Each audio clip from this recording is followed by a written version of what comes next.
Hi guys, I fell in a rabbit hole this morning and I just really need to share it. So I really love worship music, but I also like to know that what I'm singing to God is scripture-based, scripture-breathed, is not a lie, that I'm not bearing these things in my heart that aren't actually truths and just kind of passing it along. So I like to look them up. You can Google it. A lot of times scriptures are on multi-tracks, or like they'll be listed there, or artists have done interviews where they talk about where those lyrics originated and what the song means. It's always good to know that you're not just singing something that rhymes, you're singing something that actually makes sense, because when you're worshiping, you're singing it to God, and so it's kind of important not to be lying and to mean what you say. So one of the songs I was listening to was on Hillsong's album People, which came out at the beginning of last year, and there are so many good songs in there that I've looked up, but I never got around to looking up Highlands, Song of Ascent. The acoustic version is beautiful and magical, and I cry every time I listen to it in the car, but I was like, I've never even looked it up. Like, I don't know exactly what scripture this came from. So I looked it up, and the main one listed is Psalm 121, verses 1 and 2, which might be familiar to. It says, I look up to the mountains. Does my help come from there? My help comes from the Lord who made the heavens and the earth. And there are a few other psalms listed, but the reason that this one is the main one, I'm pretty sure, is because the Song of Ascent, I had never even really paid attention to that in the title, shows what I know. Psalm 120 through 134 are listed as songs of ascent to Jerusalem. So these are things that people are singing while they're on this like long journey, more or less, long story short.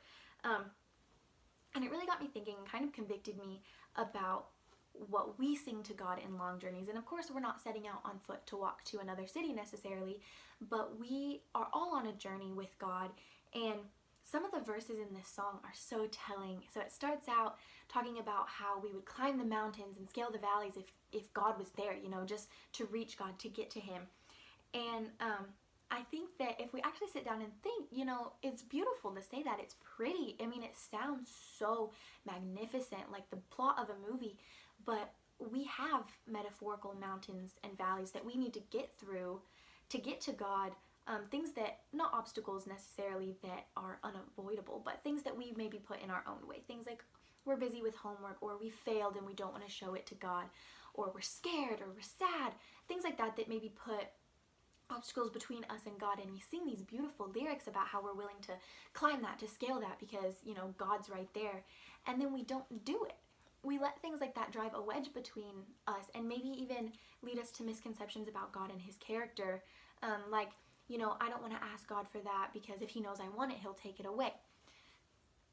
I mean, I'm guilty of saying that, but what does that mean? What does that, not only what does that show what you think about God, but like, is that really what you think, or are you just maybe not considering the things that you're saying? And so those are a few of the things that were in my head, and when I'm listening to this song, it's talking about how God is no more or less inclined to get to us, whether we're in darkness, or whether we're in a bad place or a good place, whether we're happy or sad. You know, God is the same. He is unchanging, and He has that same love for us regardless of where we are.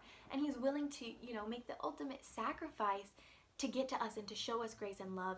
And we let metaphorical mountains, not even real ones, get in the way of that. And so I really just wanted to kind of walk through that and, you know, recommend you listen to that song because it's really good. But just kind of get that focus on the song that we might be singing as we're on a journey. Are we singing, you know, I will praise you in the mountains and the valleys without actually doing it? Are we recognizing the things in our lives as things that might need to move?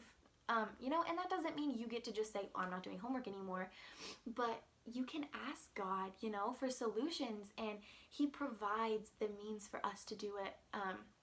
Needs to be done really to get closer to Him, and that might mean you have to make sacrifices and changes, and everything's not always going to be easy, but that's the point, is that if we say we're willing to climb mountains for our relationship with God because we know Him and we love Him and we want to be close to Him, well, then we have to be willing to give some of those things up, to make sacrifices, and to be willing to not only sing the pretty lyrics, but actually, you know, get work done, just to be closer to God. And so I just wanted to bring a little bit of attention to that today, because I think there are a lot of changes in anybody's life, including mine, you know, that I've been convicted of needing to kind of recognize as mountains, not as excuses.